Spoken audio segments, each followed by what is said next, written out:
बहुत समय पहले की बात है। उदयपुर नामक गांव में एक ससुराल में दो देवरानी जेठानी आरती और सुमन रहा करती थीं।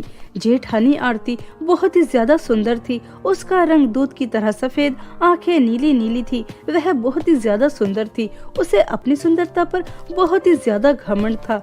वहीं दूसरी तरफ देवरानी सुमन, वह सांवली थी। उसके चेहरे पर छोटे छोटे निशान, जिसकी वजह से वह सुंदर नहीं लगती थी और उसे अपनी ससुराल में बहुत खरी खोटी बातें भी सुननी पड़ती थी। लेकिन सुमन कभी भी अपने ससुराल वालों की बातों का बुरा नहीं मानती थी। थोड़ा बहुत रोती थी और उसके बाद चुप होकर इस तरह काम में जुट जाती थी जैसे उसे किसी ने कभी कुछ कहा ही ना हो। ऐसे ही समय बीत रहा था। सुमन और आरती की नंद सपना की शादी होने वाली थी। सभी सपना की शादी में लगे हुए थे, लेकिन सुमन घर के काम काज में इस तरह बिजी थी कि वह अपने लिए कुछ खरीद ही नहीं पाती।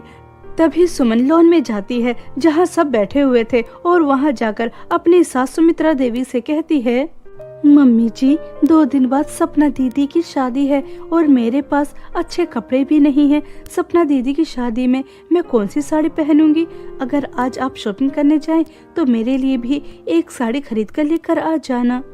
सुमन के इतना कहते ही सभी वहाँ पर हंसने लग जाते हैं। तभी सुमन की सास सुमित्रा देवी कहती है, क्या कहा? जरा दोबारा से कहना। मैं तुझ जैसी काली कलूटी बदसूरत के लिए शॉपिंग करके लेकर आऊंगी? तेरा दिमाग खराब तो नहीं हो गया? तूने मुझे क्या समझ के रखा है? अगर मैंने तुझे इस घर में रख रखा है तो इसका हरगिज ये मतलब नहीं कि मैं तुझे अपनी बहू मानती हूँ। मैं तुझे अपनी बहू नहीं मानती। काली कलूटी, तूने अपनी शक्ल आईने में देखी है तो इस घर की सिर्फ नौकरानी है, इससे अलावा और कुछ नहीं। तू मेरी बहू कहलाने के लायक भी नहीं है। मेरी तो सिर्फ एक ही बहू है, वो है आरती बहू। वह देख कितनी ज्यादा सुंदर है। वैसे देवरानी जी, आप बुरा मत मानना। आप पुरानी साड़ी पहने चाहे नई साड़ी पहने, लगेंगी तो आप जैसी हैं बिल्कुल वैसे ही। आप साड़ी पहनकर सुंदर तो नहीं हो जाएंगी, बस सूरत की बस सूरत ही लगेंगी। इसलिए मैं तो कहती हूँ, पैसे खर्च करवाने की क्या जरूरत है? जो आपके पास पुरानी साड़ी रखी है उसे ही पहन लेना। क्यों मम्मी जी, मैं सही कह रही हूँ ना? 4 पैसे भी बच जाएंगे। अरे वाह आरती बहू, तुम तो सुंदर होने के साथ साथ बुद्धि भी रखती हो। सुन काली कलूटी, आरती बहू बिल्कुल सही कह रही है। अगर तुझे सपना की शादी में शामिल होना है तो कोई पुरानी साड़ी पहन लेना। मैं तुझे नई साड़ी नहीं लेकर आऊंगी, समझ आ रही है? अब जा हमारे लिए गर्मा गर्म चाय बनाकर लेकर आ और साथ में पकौड़े भी लेकर आना। सुमन हमेशा सबकी बातें चुपचाप सहन कर लेती थी, लेकिन आज उसे यह सारी बातें बहुत ज्यादा चुभती हैं। तभी वह रोते हुए कहती है, मम्मी जी, आपके मानने या न मानने से क्या होता है? हो तो मैं आपकी बहू ही।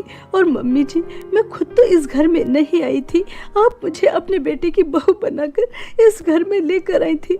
लेकिन उस वक्त तो आपको मेरे पिताजी की धन दौलत नजर आ रही थी जो उन्होंने आपको दी थी। उस वक्त तो आपको मेरा रंग, मेरी सूरत दिखाई नहीं दी।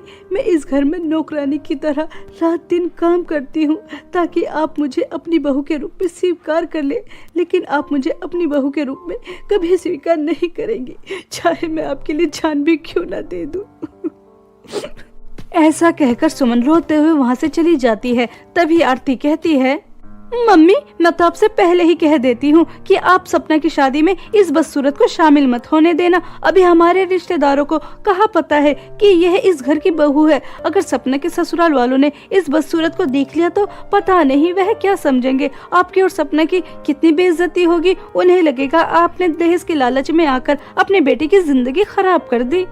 अरे हाँ भाभी, आप तो बिल्कुल ठीक कह रही है। अगर वह काली शक्ल लेकर मेरी शादी में आएंगी तो मेरी कितनी इंसल्ट होगी। मेरे दोस्त मेरा कितना मजाक उड़ाएंगे कि एक भाभी चांद की तरह सुंदर और दूसरी कोयले से भी काली।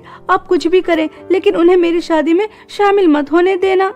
इस तरह से आपस में सब बातें कर रहे थे। सुमन सबके लिए नाश्ता बनाकर लेकर आ जाती है। अगले दिन सपना की कुछ दोस्त आती हैं। सुमन ही घर का सारा काम करती थी, इसलिए वह सपना के दोस्तों के लिए भी नाश्ता लेकर आती है। सुमन को देखते ही सपना की दोस्त कहती हैं, अरे यार सपना, यह इतनी बदसूरत दिखने वाली औरत कौन है? मैं तो इसके हाथ का नाश्ता बिल्कुल नहीं करूंगी। मुझे काले लोग बिल्कुल भी पसंद नहीं है। वैसे ये है कौन? क्या तेरे घर की नौकरानी है? माधुरी, वो मैं तुमसे कहना चाहती हूँ। माधुरी, एक्चुअली मैं तुम्हें बताना चाहती हूँ। सपना यार, तू इतनी परेशान क्यों हो रही है? मुझे पता चल गया, ये तेरे घर की नौकरानी नहीं बल्कि तेरी छोटी भाभी है। देख, तेरे छोटे भाई के साथ उनकी फोटो लगी है। वैसे सपना, तेरे भाई की तो किस्मत फूट गई, उन्हें इतनी बदसूरत बीवी जो मिली है। तू हमें बताना नहीं चाहती थी ना? चलो दोस्तों, अब यहाँ से चलते हैं, कल तेरी शादी में मिलेंगे, ठीक है सपना? ऐसा कहकर सपना की दोस्त हंसते वहां से चली जाती हैं। सपना को अपनी बहुत ज्यादा इंसल्ट महसूस होती है। तभी सपना जोर जोर से आवाज लगाकर अपनी माँ को बुलाती है। सावित्री देवी सपना की आवाज सुनकर तुरंत बाहर आती है। तभी सपना अपनी माँ को सब बताती है कि सुमन की वजह से उसके दोस्तों में उसकी कितनी इंसल्ट हुई। सुमित्रा देवी को सपना की बातें सुनकर बहुत गुस्सा आता है और वह बेचारी सुमन की बहुत ज्यादा पिटाई करती है और पिटाई करने के बाद उससे कहती है, तेरी वजह से मेरी बेटी की आंखों में आंसू आए, ये मुझसे नहीं देखा जाएगा। तुझसे किसने कहा था बाहर नाश्ता लेकर आने के लिए? तुझे एक बार की बात समझ में नहीं आती कि हमने कितनी बार तुझे समझाया, अगर घर में कोई नया मेहमान आए तो तू बाहर नहीं आएगी, तू नाश्ता बनाकर किचन में रख देगी, कोई और नाश्ता लगा देगा। लेकिन तुझे एक बार की बात समझ में नहीं आती, तू हमारी बेइज्जती कराने पर तुली है। अब सपना के दोस्तों को पता चल गया ना कि बदसूरत दिखने वाली कोई और नहीं बल्कि इस घर की बहू है। देख, बेटे को आ जाने दे, मैं तुझे क्या सबक सिखाती हूँ। सॉरी सपना दीदी, मुझे नहीं पता था कि आपने अपने दोस्तों को बता नहीं रखा कि मैं आपकी भाभी हूँ। आज के बाद मैं आपके दोस्तों के सामने कभी नहीं आऊंगी, मुझे माफ कर दीजिए। सॉरी सॉरी माय फुट, अब तुम इस घर में नहीं रहोगी। मम्मी, आप इन्हें अभी के अभी इस घर से निकाल दीजिए। नहीं नहीं सपना, यह तुम क्या कह रही हो? यह मेरा ससुराल है, मैं इसे छोड़कर कहाँ जाऊंगी? और वैसे भी तुम्हें पता है, पिछले साल ही मेरे माता पिता की मृत्यु हो गई, मैं कहाँ जाऊंगी? मम्मी जी, मैं माफी मांग तो रही हूँ, मैं सपना की शादी में भी शामिल नहीं होंगी, लेकिन मुझे इस घर से मत निकालिए। मैं आपके आगे हाथ जोड़ती हूँ, पैर पड़ती हूँ, लेकिन मुझे इस घर से मत निकालिए। मेरा इस घर के सिवा और कोई ठिकाना नहीं है। मन अपनी सास और ननंद के सामने बहुत गिड़गिड़ाती है, लेकिन वह उसकी एक नहीं सुनती। और जब सुमन का पति रमेश आ जाता है तो सुमन को डाइवोर्स देकर घर से धक्के मारकर बाहर निकाल देती है। बेचारी सुमन रोते हुए अपने ससुराल को छोड़कर आ जाती है और सड़क के किनारे पेड़ के नीचे बैठकर बहुत रोती है। माँ, पिताजी, आज मुझे आप लोगों की बहुत याद आ रही है। अगर उस दिन आप मेरी बात मान लेते, मेरी शादी नहीं करते, तो आज मैं इस तरह से दर बदर की ठोकरें नहीं खा रही होती। मैंने आपसे पहले ही कहा था, मुझ जैसी काली कलूटी बदसूरत लड़की को यह समाज वाले कभी स्वीकार नहीं करेंगे, लेकिन मेरी आपने एक नहीं सुनी और मेरी शादी करने के लिए घर तक बेच दिया, सारी जमा पूंजी लगा दी। देखिए नतीजा क्या निकला। अब मैं अकेले रहकर क्या करूं? मैं आप दोनों के पास आना चाहती हूँ, मैं और जीना नहीं चाहती, मैं मरना चाहती हूँ। कम से कम मरने के बाद मेरी आत्मा को चैन तो आ जाएगा, कोई मेरी आत्मा को ठेस नहीं पहुंचाएगा। काली कलूटी, बदसूरत, मनहूस, ऐसे शब्द बोलकर।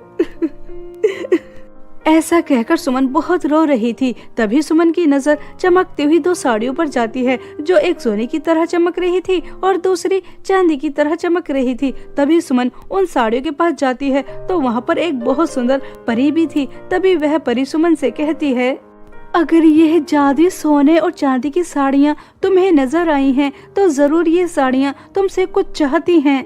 मैं कुछ समझी नहीं, जादुई सोने और चांदी की साड़ियाँ और मुझसे ये क्या चाहती हैं? आप क्या कह रही हैं? मुझे तो कुछ भी समझ में नहीं आ रहा। सपना, तुम्हारे सामने एक जादुई सोने की साड़ी है और दूसरी जादुई चांदी की साड़ी है। अगर तुम जादुई सोने की साड़ी चुनती हो तो तुम बहुत ज्यादा सुंदर हो जाओगी और तुम्हें बहुत सारी धन दौलत भी मिलेगी। लेकिन अगर तुम जादुई चांदी की साड़ी चुनती हो, ना तो तुम सुंदर होगी और ना ही तुम्हें धन दौलत मिलेगी, लेकिन उसके बदले तुम एक गांव की मदद कर सकती हो। तुम्हें ऐसी पावर मिलेगी जिसकी मदद से वहाँ पर जो महामारी फैल रही है और उससे लोग जो मर रहे हैं, तुम उन्हें बचा सकती हो। अब मुझे बताओ कि तुम जादुई सोने और चांदी की साड़ी में से कौन सी साड़ी चुनना चाहती हो? परी जी, मैं लोगों की मदद करना चाहती हूँ, इसलिए मैं जादुई चांदी वाली साड़ी चुनती हूँ। आप मुझे एक वरदान दे रही हैं, इसलिए मैं शक्ति वाला वरदान चुनती हूँ। मुझे सुंदरता, धन दौलत, यह सब कुछ नहीं चाहिए। इंसान की असली सुंदरता उसके चेहरे से नहीं, उसके कर्मों से होती है। इसलिए मैं लोगों की मदद करना चाहती हूँ और पुण्य कमाना चाहती हूँ, और यही मेरी सुंदरता है। सपना का इतना अच्छा विचार सुनकर परी को बहुत अच्छा लगता है और वह उसे जादू चांदी की साड़ी दे देती है, जिसे पहनते ही सुमन बहुत ही ज्यादा सुंदर हो जाती है। खुद को इतना ज्यादा सुंदर देखकर सुमन चौंक जाती है। तभी परी सुमन से कहती है, सुमन, मैं तो बस तुम्हारी परीक्षा ले रही थी कि तुम इतनी परेशान हो, मरने की बातें कर रही हो। देखती हूँ कि तुम ऐसी परिस्थिति में क्या चुनती हो, लेकिन तुम्हारा दिल तो बहुत ही ज्यादा सुंदर है, बिल्कुल शीशे की तरह साफ है। तुमने ऐसी परिस्थिति में भी सुंदरता, धन दौलत, यह सब कुछ नहीं चुना। अब तुम जादू चांदी की साड़ी से जो भी कुछ मांगना चाहती हो मांग सकती हो। तुम्हें हमेशा इससे धन दौलत मिलती रहेगी। सुमन परी को धन्यवाद कहती है और जादू चांदी की साड़ी से बहुत सारी धन दौलत लेकर एक महल जैसे घर में रहती है। सुमन की सुंदरता के चर्चे दूर दूर तक होने लगते हैं और उसके लिए एक राज्य से राजकुमार का रिश्ता आता है। सुमन उस राजकुमार को अपनी सारी सच्चाई बता देती है, फिर भी वह राजकुमार सुमन से शादी कर लेता है। अब सुमन राजकुमार के साथ उसके राजमहल में रहने लगती है। ऐसे ही समय बीत रहा था और एक दिन आरती को सुमन की सुंदरता के बारे में पता चल जाता है। तभी वह सुमित्रा देवी से कहती है, मम्मी जी, आपको पता है वह मनहूस काली कलूटी सुमन की बच्ची, पता नहीं उसके हाथ क्या लगा है जिसकी वजह से वह बहुत ही ज्यादा